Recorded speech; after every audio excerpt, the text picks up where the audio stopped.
inilah pengakuan kami di hadapan. Kemurahan-Mu lebih dari hidup. Kemurahan-Mu lebih dari segala sesuatu Tuhan. Betapa Kau baik sama kami. Betapa Kau sayang dengan kami. Kau berikan anak-Mu satu-satunya bagi kami. Sebagai tanda betapa murahnya hati-Mu kepada kami. Kau mengangkat kami ketika kami dalam berdosa. Kau mempercayakan kami jadi rekan kerja, sahabat. Kami bersyukur. Kami berterima kasih untuk itu semua. Kemurahan-Mu lebih dari segalanya. Hari ini Bapa, kami rindu firman-Mu, kami rindu sabda-Mu. Bicaralah, sampaikanlah apa yang Bapa mau. Biar firman itu yang mengubahkan kehidupan kami, sehingga semakin mirip kami dengan Engkau. Terima kasih Bapa, kami serahkan hidup kami dan hamba-Mu. Biarlah Engkau saja ditinggikan, dimuliakan di tempat ini. Kami kembalikan segala pujian, segala hormat, segala kemuliaan hanya bagi-Mu.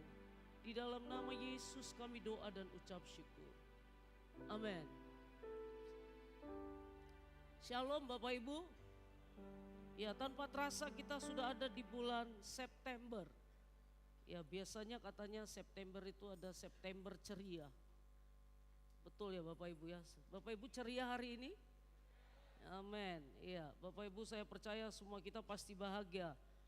Kebahagiaan kita pasti lebih dari minggu-minggu lalu ataupun hari-hari yang lalu. Bapak Ibu, hari ini kita akan belajar tentang firman Tuhan. Kita akan sama-sama, judul firman Tuhan adalah Dia adalah Allah yang murah hati.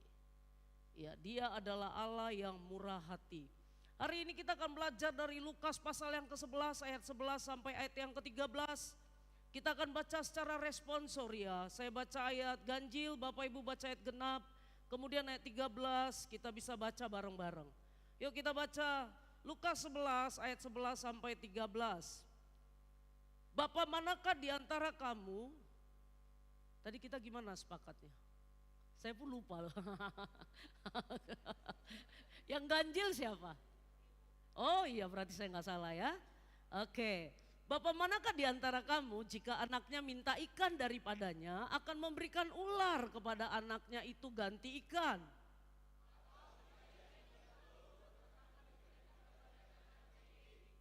Sama-sama yuk, dua-dua ya. Jadi jika kamu yang jahat tahu memberi pemberian yang baik kepada anak-anakmu, apalagi Bapamu yang di sorga, Ia akan memberikan Roh Kudus kepada mereka yang meminta kepadanya. Bapak Ibu, konteks ini adalah sebenarnya dalam konteks doa. Tapi hari ini kita mau belajar dalam konteks doa, dalam pengenalan akan Allah. Yang menjadi judulnya adalah Dia adalah Allah yang murah hati. Kalau Bapak lihat, Ibu bisa baca ayat ini, coba lengketkan dulu di dalam pikiran kita supaya nanti untuk berikutnya kita bisa tetap connect dengan Alkitab. Dikatakan bahwa Bapak mana kalau anaknya minta ikan akan diberi ular. Jadi kalau minta ikan gak mungkin dikasih ular. Kemudian kalau minta telur gak pernah dikasih kalajengking. Ikan dan ular itu jauh banget. Ikan itu dimakan oleh semua orang. Ular gak semua orang makan. Gak semua orang butuh ular. Tapi ada juga yang makan ular, betul ya? Untuk keperluan masing-masing. Dikatakan juga Bapak mana kalau minta telur dikasih kalajengking. Bapak Ibu coba lihat perbedaan yang sangat signifikan. Kemudian ayat ini disimpulkan bilang begini, kalau Bapak yang jahat, ya Bapak yang jahat saya nggak tahu ini Tuhan kenapa bilang Bapak yang jahat, ini maksudnya Bapak yang di dunia ini. Karena tidak ada satu orang pun di antara kita yang sempurna. Alkitab bilang kalau Bapamu yang jahat aja yang jahat, Dia tahu kasih yang baik. Apalagi Bapamu yang di sorga. Kalau engkau minta ikan, pasti dikasih ikan. kalau itu kebutuhanmu. Dia nggak pernah kasih sesuatu yang bukan merupakan bukan kebutuhan kita. Karena kebutuhan dengan keinginan itu dua hal yang berbeda. Sebabnya saya mau katakan kalau Bapa yang di dunia yang jahat tahu kasih yang terbaik buat anaknya, apalagi Bapamu yang di sorga. Kira-kira ayatnya begitu. Jadi kita klik, kita tahu nanti ayat itu. Selanjutnya dari Yakobus 1 ayat yang kelima. Dikatakan begini, tetapi apabila di antara kamu ada yang kekurangan hikmat, hendaklah memintakannya kepada Allah yang memberikan kepada semua orang dengan murah hati dan dengan tidak membangkit-bangkit, maka hal itu akan diberikan kepadanya. Ayat ini hampir sama relevannya dengan ayat yang di atas tadi. Kalau Bapak Ibu dibilang begini tadi, kalau ada anak minta ikan gak pernah dikasih ular. Kalau anak minta telur gak pernah dikasih kalajengking. Dia akan memberikan, kenapa? Karena dia adalah Allah yang baik.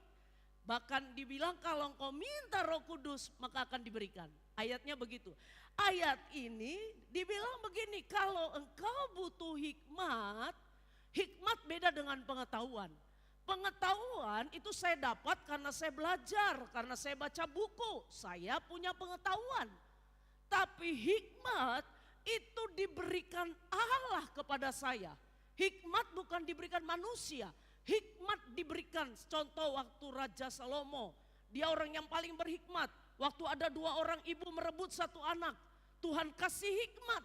Hanya dengan bilang, oke, kalau gitu anak ini dibagi 2. Dia langsung dapat hikmat. Tentu ibu yang punya gak rela anaknya dibunuh.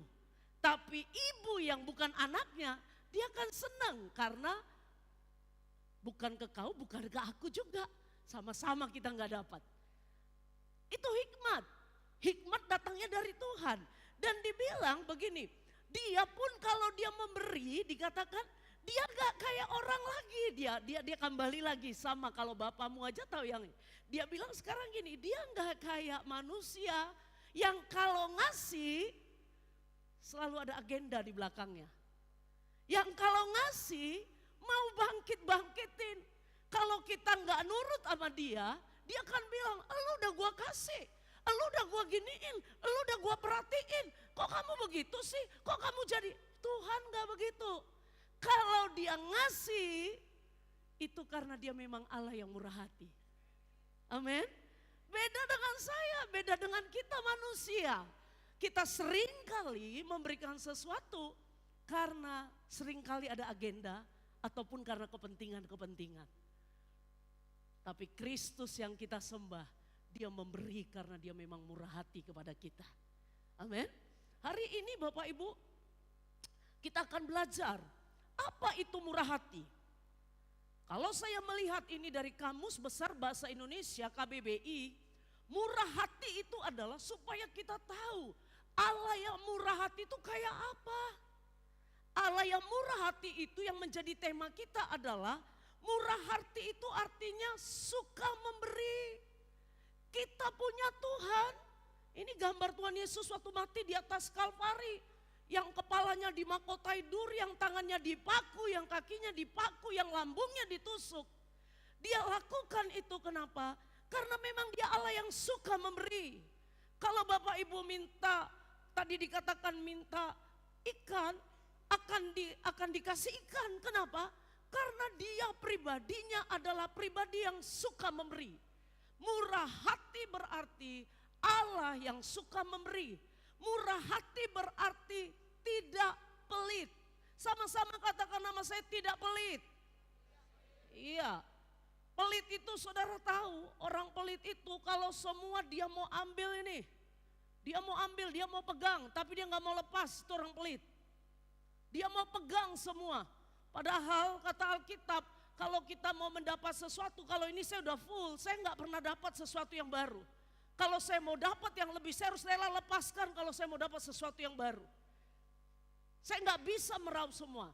Jadi bicara murah hati berarti tidak pelit. Kemudian murah hati berarti penyayang dan pengasih. Bapak Ibu, Saya bisa berdiri di mimbar ini bukan karena saya pantas, saya layak atau lebih baik dari Bapak Ibu. Tapi semua semata-mata karena kemurahan hati Tuhan. Karena dia sayang sama saya. Karena dia cinta sama saya. Dilayakkannya saya, dibenarkannya saya, diampuninya saya, disucikannya saya, dikuduskannya saya. Kenapa? Karena dia penyayang dan pengasih. Kasihnya dikatakan setinggi langit dari bumi. Gak ada orang yang bisa ukur langit dan bumi. Begitulah kasih Tuhan. Sejauh timur dari barat, begitulah kasih Tuhan. Unlimited. Gak ada batasannya. Itulah Allah yang murah hati. Kemudian murah hati berarti suka menolong. Suka menolong. Dia suka tolong kita semua waktu kita sedih. Dia suka tolong kita dengan memberikan penghiburan kepada kita melalui Roh Kudus-Nya. Waktu kita merasa sendiri, dia selalu ada bersama kita. Dia bergerak di dalam kita. Dia ada di dalam kita. Karena apa? Memang dia Allah yang murah hati. Dia suka nolong kita semua. Amin. Dia suka tolong kita. Kalau Bapak Ibu bergumul, ada bisnis, Bapak Ibu bilang, aduh Tuhan gimana ini Tuhan, tolong aku Tuhan, kok kayaknya mentok Tuhan, kok kayaknya aku gak ngerti. Dia suka tolong kita, karena dia Allah yang murah hati. Kemudian apa? Dia baik hati. Lawan baik hati itu busuk hati Bapak Ibu. Tuhan gak pernah nolong saya berdasarkan keadaan saya. Dia gak pernah pilih-pilih, oh ini si Alin, oh ini enggak. Dia baik hati, dia tolong orang berdasarkan kebutuhannya. Apa kebutuhan kita? Dia baik hati, dia senang banget lihat kita senang. Dia senang banget lihat kita diberkati. Dia senang banget lihat rumah tangga kita bahagia. Dia senang banget lihat anak-anak kita bisa menggapai mimpi-mimpi. Dia senang banget, gak ada kebusukan dalam hatinya. Tadi kalau Bapak yang jahat orang-orang di dunia, dia selalu punya kepentingan kalau dia nolong kita. Kenapa? Karena dia memang Allah yang baik hati. Amin. Kenali dia, tema kita kan pengenalan akan Allah. Seringkali kenapa kadang-kadang kita seperti lagu tadi. Kemurahanmu lebih dari hidup. Kalau kita nyanyi itu bayangin. Saya tadi waktu duduk, saya bayangi waktu saya ada di posisi di mana saya dalam keadaan gak punya tujuan hidup. Saya belum pernah mendengar Injil. Begitu dia angkat saya, benar. Betapa baiknya hatimu sama aku Tuhan. Kau angkat aku, kau tebus aku, kau bayar aku dengan darahmu yang mahal. Saya percaya kalau kita tahu Tuhan baik hati waktu kita puji dia. Waktu kita angkat pujian. Kemurahanmu lebih dari hidup, itu akan membuat kita bisa netes air mata dan kagum hormat kepada dia. Kenapa? Karena kita tahu dia Allah yang baik hati. Amin. Amin. Selanjutnya Bapak Ibu, kalau kita sudah tahu apa itu murah hati, yang pertama apa yang perlu kita ketahui tentang Allah yang murah hati itu? Yang pertama adalah Allah yang murah hati adalah Allah yang tahu segala kebutuhan kita. Dia tahu percis. Karena apa? Dia memang maha tahu. Kenali dia, dia maha tahu. Sebenarnya tanpa meminta pun saya, dia tahu kebutuhan saya. Cuma dia pengen ada satu hubungan komunikasi antara bapak dan anak. Dia pengen dengar suara kita, dia rindu. Kenapa? Karena untuk mati di atas Kalvari dia untuk membangun, memulihkan hubungan yang rusak. Sebabnya yang pertama, kenalilah bahwa Allah yang murah hati itu tahu segala kebutuhan kita. Tadi dikatakan kalau kita minta ikan, gak mungkin dikasih ular Bapak Ibu. Kalau Bapak Ibu minta telur, gak mungkin dikasih kalajengking. Kenapa? Karena dia tahu kebutuhan kita. Dia tahu. Kalau Bapak saja, Bapak di rumah tahu apa kebutuhan kita. Apalagi Bapamu yang di sorga. Dia tahu percis. Sebabnya kenalilah bahwa Allah yang murah hati itu adalah Allah yang tahu segala kebutuhan kita. Filipi 4 ayat 19 bilang begini. Yuk kita baca sama-sama. Dua-dua iya. akan memenuhi segala keperluanmu menurut kekayaan dan kemuliaannya dalam Kristus Yesus. Gambar jangan dibaca. Iya, itu kok ada gambar saya juga. Ya kadang-kadang pengetikan di PowerPoint, jadi kalau saya harus minimalis, dia bisa mati kalau nggak saya ketik lagi ya. Ini saya nggak hapus. Ya, jadi Allah yang murah hati itu dikatakan apa? Allahku akan memenuhi segala. Tapi lihat kalimatnya, segala. Ada orang bilang begini, kalau Tuhan memang baik, kalau Tuhan memang sayang sama saya, kalau Tuhan memang murah hati, kenapa anak saya harus sakit? Kenapa pasangan saya harus dipanggil? Kenapa orang tua saya berantakan? Harus kami mengalami orang tua saya bercerai. Kenapa dan kenapa? Dengar baik Bapak Ibu. Ada yang bilang bahkan kalau Tuhan memang murah hati, kenapa kami tidak hidup di dalam berkelimpahan? Kenapa kami tidak kaya raya? Alkitab katakan dia murah hati. Dia memenuhi kebutuhan kita.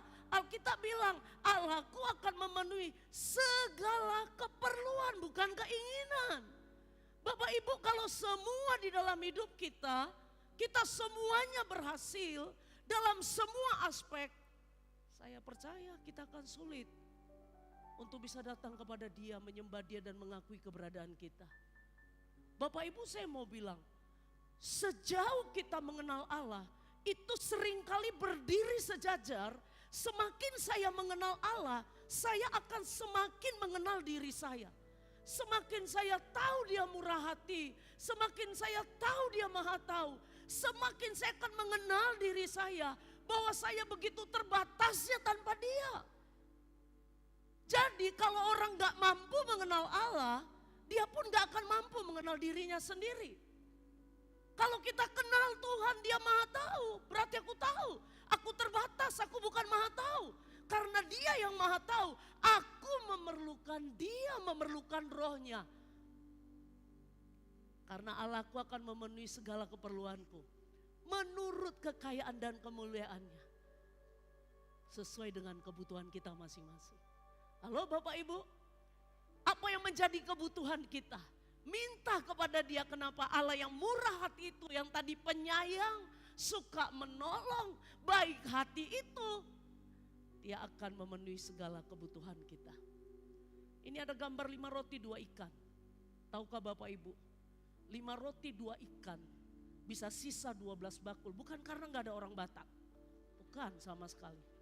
Ya karena kalau ada orang Batak pasti semua marpalas kan. Jadi gak akan dapat sisanya kan.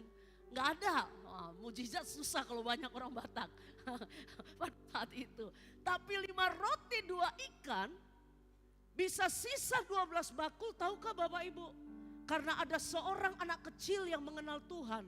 Dia memberikan apa yang dia punya. Dan di tangan Tuhanlah 5 roti 2 ikan bisa kasih 5.000 orang makan, bahkan lebih. Sisanya 12 bakul. Kita tahu siapa Allah kita. Dia akan memenuhi keperluanmu. Bapak Ibu perlu apa? Dia akan memenuhi semua kebutuhan kita. Amin. Kenali dia. Dan yang kedua, Allah yang murah hati itu adalah pemilik segala sesuatu. Sama-sama kata nama saya, pemilik segala sesuatu. Iya. Bapak Ibu tahu nggak? Waktu Tuhan menciptakan manusia, dia beda dengan menciptakan semua ciptaannya, betul? Waktu dia menciptakan manusia, dipenuhinya dulu semua kebutuhan manusia. Untuk apa keperluannya? Dia ciptakan pohon, dia ciptakan ikan, dia ciptakan burung-burung, dia ciptakan semua binatang, dia ciptakan tempat tinggal manusia di Taman Eden. Semuanya begitu aman, semuanya begitu luar biasa, semuanya dia cukupi. Alkitab katakan, pada mulanya Allah lah yang menciptakan langit dan bumi. Pada mulanya Allah yang menciptakan langit dan bumi. Dengar Bapak Ibu, Allah yang kita kenal yang murah hati itu adalah Allah pemilik sorga dan bumi. Dia yang menciptakan semuanya. Semuanya dia yang ciptakan. Tidak ada satupun di dunia ini yang baru, kata pengkhotbah. Kalau Bapak Ibu melihat sekarang itu hanya cuma perkembangan. Allah yang memulai sesuatu. Allah yang punya segala sesuatu. Kalau kita mengenal Allah yang murah hati itu, Kita tahu bahwa Dia adalah pemilik segala sesuatu. Dia adalah yang empunya segala sesuatu. Sebabnya karena Dia yang punya segala sesuatu, aku kenal Dia sebagai Allah yang murah hati. Waktu aku memohon kepada Dia, Dia pasti akan berikan karena itu punya Dia. Bapak Ibu, di rumah kita masing-masing. Saya punya orang tua, bapak ibu, bapak saya udah meninggal. Waktu papa saya masih ada, di dalam kulkas ada makanan, ada semua. Saya mau katakan, tidak pernah ada larangan ditulis di situ, dilarang dimakan jeruk ini. Gak pernah. Semua yang ada di dalam rumah adalah bapak saya, mama saya yang memfasilitasi. Saya bebas menikmati semua. Mereka tahu kebutuhan saya. Karena saya harus sekolah, butuh sehat, butuh tenaga, butuh protein, butuh kalsium. Difasilitasi semuanya. Dan apa saja saya buka di kulkas, saya bisa ambil berdasarkan kebutuhan saya. Saya bisa ambil berdasarkan kebutuhan saya. Kalau bukan kebutuhan saya gak akan ambil. Bapak Ibu dengar baik, hal yang sama. Bapamu di sorga, Dia menyediakan semua bagian kita apa yang harus kita lakukan. Mari nikmati, percayakan hidupmu. Ada di dalam rumah artinya apa? Biarkan Tuhan yang memerintah dan kenali Dia yang ada di dalam kita. Dia adalah pemilik segala sesuatu. Amin. Punya Dia langit, punya Dia bumi. Nikmati, Dia akan mencukupi segala keperluan kita. Dan kemudian Dia adalah Allah yang murah hati. Dia pemilik segala sesuatu. Ada yang bilang, apakah Tuhan tahu waktu saya sendiri dalam keadaan sedih? Saya mau katakan, Dia pun sudah pemilik itu, Dia sudah melalui itu. Pada waktu ada di atas Kalvari, Dia pernah berteriak, Eloi, Eloi lama sabatani. Allahku, Allahku, mengapa engkau tinggalkan aku? Dalam kesendirian, Dia ada di atas Kalvari. Dengar baik Bapak Ibu, Dia pun akan memenuhi. Dia pun tahu akan kebutuhan batinmu, kebutuhan kesedihanmu, kebutuhan apapun. Tubuh, jiwa, dan rohmu akan dipenuhi menurut kekayaan dan kemuliaannya. Amin. Kemudian Bapak Ibu, kalau kita udah tahu tadi kedua hal tadi, bahwa Dia murah hati, kenalilah bahwa Allah yang kau percayai itu adalah Allah yang murah hati. Akibatnya apa? Saya mau ini kita baca benar-benar Bapak Ibu. Ilhami dan jadikan ini menjadi pedoman kita sepanjang hari. Sepanjang hidup kita, yuk kita baca sama-sama. Supaya kita kenal Tuhan kita. Dua ya. Supaya kalau aku kenyang, aku tidak menyangkalmu dan berkata, siapa Tuhan itu? Atau kalau aku miskin, aku mencuri dan mencemarkan nama Allahku. Dengar baik Bapak Ibu. Kalau Bapak Ibu tadi mengenal bahwa Dia adalah pemilik segala sesuatu. Dia adalah Allah yang murah hati, itu tahu semua keperluan aku. Bapak Ibu kalau mengerti itu, kalau Bapak Ibu kenal Tuhan yang murah hati itu. Ayat ini tidak akan pernah Bapak Ibu saya mau katakan terjadi sama hidup kita. Kalau kita kenal siapa Allah kita, Dia murah hati. Dikatakan apa? Kalau aku kenyang, kalau aku diberkati, itu kira-kira kata-katanya. Kalau aku berkelimpahan, aku tidak menyangkalmu dan berkata, siapa Tuhan itu? Yeremia tema kita di dalam pasal 9. Yang menjadi tema bulan ini dikatakan orang kuat bermegah karena kekuatannya. Orang kaya bermegah karena kekayaannya. Orang mungkin yang punya kebijaksanaan titel yang banyak bermegah dengan itu. Tapi dikatakan bermegahlah engkau karena engkau mengenal Tuhan. Dengar baik Bapak Ibu, kalaupun engkau harus diberkati, kalaupun engkau harus dipenuhi segala kebutuhanmu, Alkitab katakan jangan waktu kita diberkati akhirnya membuat kita menyangkal Tuhan. Kalau kita kenal siapa Tuhan, waktu kita hidup diberkati, waktu kita mengalami kelimpahan, waktu kita mengalami kemurahannya, waktu kita mengalami anugerahnya, jangan kita menyangkalnya artinya kita sombong. Ini kan karena aku, gereja ini kan karena aku, pelayanan ini kan karena aku yang paling. Kalau kita semua jemaat GKKD mengenal Tuhan dengan benar bahwa Dia adalah Allah yang murah hati. Kalaupun aku bisa diberkati itu semata-mata karena kemurahannya. Saya percaya tidak akan pernah terjadi di tempat jemaat ini yang menyangkal keberhasilannya karena kehebatan oleh dirinya sendiri. Enggak sombong. Saya ingat satu kali ada seorang jemaat waktu suaminya cerai. Itu tiap hari doa puasa. Tiap hari doa puasa. Melayani Tuhan begitu hebat. Begitu Tuhan datangkan suaminya, rumah tangganya pulih. Dia bilang maaf gak punya waktu lagi. Aku sibuk. Saya mau bilang sama Bapak Ibu. Tuhan gak pernah mengizinkan kita diberkati untuk kita bisa jauh dari Dia. Kalaupun engkau diberkati, jangan pernah menyangkal Dia. Dia rindu apapun yang kau miliki, engkau menyatakan semua karena kemurahan-Mu Tuhan. Gak ada alasan buat aku sombong. Gak ada alasan buat aku merendahkan orang lain. Dikatakan, kalau aku kenyang, aku tidak menyangkalmu dan berkata, siapa Tuhan itu? Sombong banget. Kadang-kadang kesombongan ini gak bisa kebaca. Karena terlalu banyak kamuflase yang dibangun. Yang tahu kesombongan kita adalah hati kita sendiri. Sombong. Kalau kita tahu Allah yang murah hati, dengar jemaat. Jemaat ini juga akan gampang dengan murah hati memberikan pengampunan. Memberikan kasih. Memberikan perhatian. Memberikan cinta. Memberikan maaf. Memberikan apa saja. Sebagai bukti aku tahu Tuhan. Semua yang ku dapat karena Engkau. Dan aku gak mau menyangkal Engkau. Aku akan tetap sepakat dengan firman-Mu. Kalaupun aku diberkati, kalaupun aku dipercayai, aku tidak akan menyangkal Engkau. Tapi ada yang kedua kalimatnya. Atau kalau aku miskin, aku mencuri dan mencemarkan nama Allah. Kalau hari-hari ini Bapak Ibu sedang bergumul, mungkin sudah babak belur, mungkin dan nangisnya. Tuhan, kenapa sih Tuhan? Apa sih Tuhan yang Kau mau? Kenapa ini yang terjadi sama hidupku? Kenapa Tuhan? Dengar baik Bapak Ibu.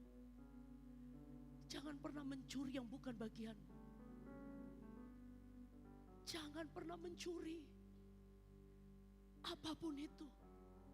Mungkin berat. Ada situasi-situasi yang kau katakan, ini antara hidup dan mati. Saya mau katakan, jangan mencemarkan nama Allah. Jangan mencemarkan nama Allah. Mungkin kalau engkau berkata, tapi Bu Alin, Kak Alin ini udah mendesak. Ini sudah sangat terdesak aku. Aku udah gak sanggup, aku udah gak kuat. Jangan mencemarkan nama Allah.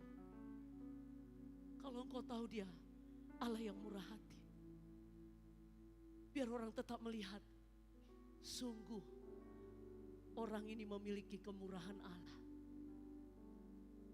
Gampang orangnya memaafkan. Waktu susah pun Dia tetap akan berkata, aku percaya Tuhanku ajaib, Kau turun tangan memberkatiku. Pulang dari ibadah ini ada satu fakta, keadaan rumah gak berubah, keadaan finansial gak berubah, semua situasi gak berubah.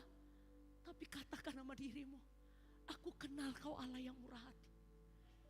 Aku tidak akan mencemarkan nama-Mu Tuhan. Tidak akan aku lakukan mencemarkan nama Tuhanku. Karena aku tahu Dia Allah yang murah hati. Amin. Amin. Selanjutnya Bapak Ibu, apa yang harus kalau gitu dilakukan? Kalau kita tahu Dia Allah yang murah hati, supaya aku tidak mencemarkan nama Tuhan dan aku tidak sombong, aku tidak belagu, aku enggak angkuh. Tapi orang bisa melihat semakin aku diberkati, semakin aku dipercayakan, aku semakin mirip dengan Tuhan. Enggak ku cari kepentingan diri sendiri. Enggak ku cari kemegahan diriku sendiri. Apa yang harus aku lakukan? Datang dan berseru kepada Allah. Karena Dia yang murah hati, maka kamu akan menerima kemurahannya. Datang berseru, Tuhan selamatkan keluargaku. Tuhan pulihkan anak-anakku. Karena ku tahu Kaulah sumber segalanya. Kemurahan-Mu lebih dari segalanya. Kau suka menolong. Kau akan mencukupi kebutuhanku menurut kekayaan-Mu. Datang berseru. Kalau berseru aja kita susah, apalagi yang bisa. Berseru aja. Makanya tadi saya bilang, orang yang kenal Allah semakin gampang buat orang itu untuk merendahkan diri di hadapan Tuhan. Semakin kita nggak mengenal Allah, kita akan sulit semakin kenal siapa diri kita. Markus 10, saya akan tutup dengan ilustrasi ini. Sebelum nanti ada satu cerita yang akan saya berikan. Markus 10 ayat 46 sampai 52. Kita baca bareng-bareng yuk Bapak Ibu. Dua, iya. Ketika didengarnya bahwa itu adalah Yesus orang Nazaret, mulailah ia berseru, Yesus anak Daud, kasihanilah aku. Banyak orang menegurnya supaya ia diam, namun semakin keras ia berseru, anak Daud, kasihanilah aku. Saya akan sampaikan cerita ini, kira-kira cerita di Alkitab ini dari Markus 10 ayat 46 sampai 52, ini satu perikop. Ini cerita tentang Bartimeus yang orang buta Bapak Ibu. Satu kali pada waktu Yesus pelayanan bersama para murid, Dia ada di kota Yeriko. Pada waktu itu ada banyak orang berbondong-bondong mengikuti Dia. Namanya banyak orang berbondong-bondong berarti sangat amat banyak Bapak Ibu. Supaya kita bisa mengerti kemurahan Allah. Di tengah-tengah orang banyak itu ada seorang buta namanya Bartimeus. Dia tahu, dia mendengar. Dia nggak bisa lihat karena dia buta. Dia mendengar bahwa Yesus akan melintas di Yeriko. Pada waktu dia tahu bahwa Yesus akan melintas, dia ada di tengah-tengah kerumunan orang banyak. Saya mau bisa pastikan kalau kita baca dia sedang sering duduk-duduk di jalanan. Artinya dia adalah satu orang yang tidak dianggap. Dia adalah pribadi yang direndahkan oleh orang lain. Karena dia biasa meminta-minta kepada banyak orang. Tapi dia tahu Yesus yang mau lewat di Yeriko ini adalah Yesus yang murah hati. Pada waktu itu dia berseru, waktu dia tahu Yesus melintas di tengah-tengah keramaian dengan sebuah kesulitan pastinya. Karena dia buta, dia nggak bisa lihat orang. Bisa saja dia akan terinjak-injak, bisa dia akan disepak, dia akan disingkirkan. Tapi coba lihat apa yang kata Bartimeus. Di ayat 47 dan 48 dikatakan waktu dia dengar Yesus, ia berseru, Yesus anak Daud, kasihanilah aku. Waktu dia ngomong seperti itu, dikatakan banyak orang menegurnya. Di tengah-tengah keramaian, dalam keadaan fisik yang sangat terbatas. Kalau kita baca Alkitab, waktu dia mau datang sama Yesus, dibukanya bajunya. Karena dia tahu dengan dia pakai baju, itu akan mempersulit dia. Orang akan bisa menarik dia. Semua yang membuat dia bisa menghalangi dia untuk datang kepada Yesus. Semuanya dia lepas kata Alkitab. Dia datang sama Yesus dan dia berseru, Yesus anak Daud kasihani aku. Orang marah. Saya bisa bayangin posisi dia.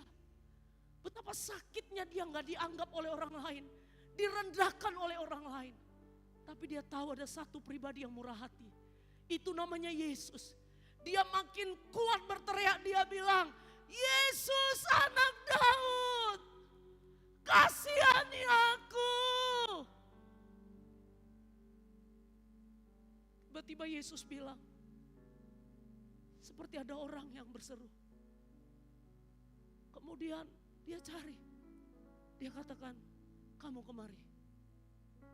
Apa yang kau perlukan? Sembuhkan aku. Aku sudah buta berpuluh tahun. Dia yang murah hati tanpa syarat. Dia gak bilang, kau nanti, kalau kau mau kusembuhkan, bentar dulu, bentar. Enggak. Kau harus gini dulu, gini. Enggak. Dia pegang tangannya. Dia cuma bilang, dia pegang matanya, dia taruh tangannya di matanya. Dia bilang, hari ini sesuai dengan imanmu, engkau akan melihat. Sejak saat itu Bartimius bisa melihat. Datang berseru. Bartimius tahu dia Allah yang murah hati. Dia Allah yang murah hati, gak perlu lihat keadaan aku. Mungkin aku dikesampingkan, mungkin aku dianggap kelas bawah, mungkin aku gak dianggap oleh masyarakat, mungkin aku gak pernah dipedulikan selama ini. Aku sebagai peminta-peminta di jalanan. Tapi Yesus yang murah hati, kasihnya tanpa syarat. Hari ini Bapak Ibu, kalau engkau berkata, kau mungkin seperti Bartimius. Kau bilang, ada kadang-kadang orang berkata, Tuhan itu gak berpihak ke aku. Tuhan itu gak adil. Tuhan itu gak mengasihi aku. Tuhan itu gak baik sama aku. Tuhan itu gak peduli sama hidup aku. Kenapa begini? Kenapa begini? Dan terlalu banyak yang kita pertanyakan dan kita gak pernah tahu jawabannya. Kalau Bapak Ibu mau mendapat jawabannya, datang berseru kepada Allah yang murah hati. Dia pasti akan menolong kita. Dan yang terakhir, Bapak Ibu, beberapa minggu lalu waktu saya memprepare khotbah ini, saya mendapat satu ilustrasi yang sangat memberkati saya secara pribadi. Waktu dikatakan, Bapak manakah yang kalau anaknya minta telur dikasih kalajengking, minta ikan dikasih ular. Saya teringat tiba-tiba seorang bapak yang mungkin satu hari dia capek. Dia cari makan pagi sore. Dia punya anak yang masih baby yang butuh susu. Waktu anaknya yang kecil itu, yang gak bisa apa-apa itu, yang terbatas itu, dia gak pernah mau tahu keadaan papanya. Dia gak mau tahu papanya capek, papanya lelah. Dia gak tahu bahwa papanya bukan orang yang kerjanya hebat. Mungkin papanya kerja orang yang pukul batu untuk hidup. Tapi setiap kali anak ini nangis, setiap kali dia haus, dia gak pernah tahu papa saya gak punya uang. Papa saya kerja keras dan lelah kalau aku harus nangis tengah malam. Gak pernah tahu dia. Yang dia tahu kalau dia haus, dia nangis. Susu akan datang. Waktu dia buang air kecil, kemudian basah, dia punya pampers. Dia gak mau tahu, yang dia tahu dia nangis dan dia minta digantiin pampersnya. Dia gak tahu orang tuanya sulit buat beli pampers. Tapi yang dia tahu pasti dia cuma bisa nangis. Dan dia tahu pasti pampers akan datang. Kalau dia haus, dia cuma nangis, susu akan datang. Anak gak pernah tanya sama papanya, Papa dari mana duitnya? Papa bagaimana kerjanya? Papa capek enggak? Dia gak pernah tahu. Yang dia tahu apa? Waktu dia butuh sesuatu, dia nangis, dia berseru. Kalau Bapak yang di dunia, Bapak yang jahat tahu, apalagi Bapakmu yang di surga. Dia murah hati. Setiap tetes air matamu, kata Alkitab, dikumpulkannya di kirbat. Setiap kali engkau menangis, dia dengar. Setiap kali engkau berseru, dia dengar.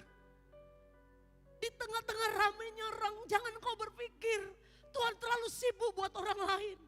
Bartimius yang tidak dianggap pun dia dengar. Hari ini maukah kita datang berseru sama dia? menikmati kemurahan-Nya. Bangun komitmen. Komitmen yang baru berkata, aku mau mengenal Engkau Allah yang murah hati. Aku datang kepadamu Allah yang murah hati. Kau bukan seperti Bapa yang di dunia. Kalau Bapakku yang di dunia aja tahu kapan aku butuh pampers, kapan aku butuh uang sekolah. Dia tahu, dia bisa kerja keras. Apalagi kau Bapa di surga yang punya segala sesuatu. Aku mau datang kepadamu. Ini aku Tuhan. Ini aku. Aku perlu Engkau. Aku perlu kemurahan-Mu. Aku perlu kasih sayang-Mu. Aku perlu rangkulan-Mu. Aku perlu cinta-Mu. Aku perlu semua kemurahan. Hari ini mari kita datang kepada Dia. Dia akan menjawab semua kebutuhan kita. Mari semua kita bangkit berdiri. Datang kepada Tuhan. Mari kita katakan kemurahan-Mu Tuhan lebih dari hidup. Kemurahan-Mu lebih dari hidup. Kalau Bapa yang jahat tahu memberikan yang terbaik buat anaknya. Kami tahu Kau gak pernah kelabakan hanya karena ulah-ulah kami, kebiasaan kami, sikap-sikap kami. Kami tahu Kau gak pernah kelabakan hanya karena seruan-seruan kami. Karena Kau Tuhan suka tolong. Karena Kau Tuhan penyayang. Kau Bapa yang sayang kami. Kau Bapa yang cinta kami. Peluk kami dalam dekapan hadirat-Mu Bapa. Biar kami kenal Bapa yang murah hati itu. Biar kami tenang dengan Bapa yang murah hati itu. Kemurahan-Mu lebih dari hidup. Kau yang angkat kami dari lumpur dosa. Kau yang bebaskan kami, Kau sembuhkan luka kami. Kau sembuhkan semua